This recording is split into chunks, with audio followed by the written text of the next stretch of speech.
Bagaimana dengan daerah lainnya? Apakah sudah juga membentuk seperti ini? Sudah provinsi lain sudah, Sulawesi Utara sudah ada, Kalimantan Utara sudah ada, NTT sudah ada, sudah terbentuk. Baik. Tapi saya ingin menambahkan dengan ditetapkannya lokasi-lokasi prioritas oleh BNPB, salah satunya di Kaltim itu memiliki 4 lokasi prioritas, itu Sebatik Barat, Krayan, dan Kayan Hulu, di mana untuk mempercepat pembangunan ini, Provinsi Kaltim juga mempunyai strategi untuk membuka keterusiliran.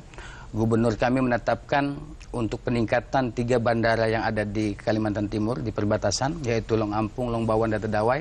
Ditingkatkan, dia punya perpanjangan dari 800 menjadi 1.600, sehingga diharapkan nanti pesawat-pesawat ATR dan Cessna, Caravan maupun Hercules. Itu pakai dana dari mana, Pak?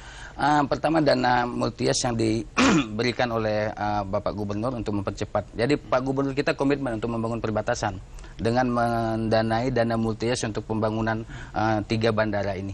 Di samping mempercepat kota Sebatik menjadi kota. Tidak membebani APBN berarti ya, Pak ya? Ya, kita harapkan juga dari bantuan APBN melalui BNPB, karena ini komitmen. Pak Bebi, inilah tadi wujudnya. Bapak kan tanya ya, bagaimana dengan peran BNPB provinsi? Ini sudah terbukti. Baik. Terbukti karena 3 kunci utama, Bu, di dalam pengelolaan kawasan perbatasan, utama di kawasan perbatasan, 3 kunci utama yang harus ada. Minimal ya, infrastruktur harus ada. Ini untuk membuka keterisolasian. Kedua, energi, listrik di sini, karena di kawasan perbatasan baik dan laut tidak ada listrik. Ada infrastruktur, ada listrik, investor tidak akan masuk. Yang ketiga, air bersih. Sebatik, listrik dan air bersih kurang ya Pak Adria. Artinya ketika ini kan ketembangkan, ketika sudah menjadi kota, ada investor masuk. Kalau tidak ada listrik dan air, Pak Bebi, Pak Nestor akan balik ke Heri, Pak. Pak Heri. Pak Heri, maaf. Ini Bebi. Ibu Bebi, Pak Heri, maaf. Baik. Saya mau ke Pak Profesor Adri. Pak, kita belum masuk ke potensi ini. Potensi yang paling banyak, yang paling berpotensi di sana, ada begitu banyak komoditas. Dikaitkan dengan keterbatasan tentu juga ada di sana. Bagaimana mengkolaborasikan ini sehingga memang benar-benar potensi ini benar-benar menjadi potensi. Ya, sebenarnya kalau kita berbicara masalah potensi perbatasan, Kalimantan Timur itu memiliki potensi perbatasan yang luar biasa, baik sumber daya alam, kelautan, perikanan, dan sebagainya. Oleh karena itu, kalau kita berbicara untuk bagaimana kita mengembangkan dan memanage potensi sumber daya alam perbatasan agar benar-benar nanti menjadi kemaslahatan bagi masyarakat daerah perbatasan, tentunya kita harus pahami, kita harus memiliki pembangunan infrastruktur.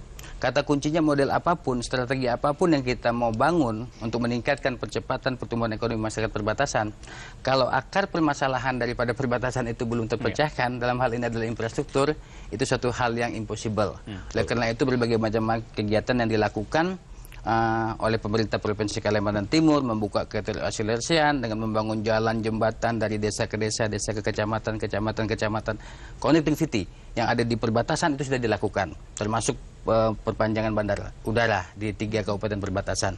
Nah, Sebatik memiliki potensi yang luar biasa, potensi perkebunan kakao, kelapa sawit dan sebagainya memiliki.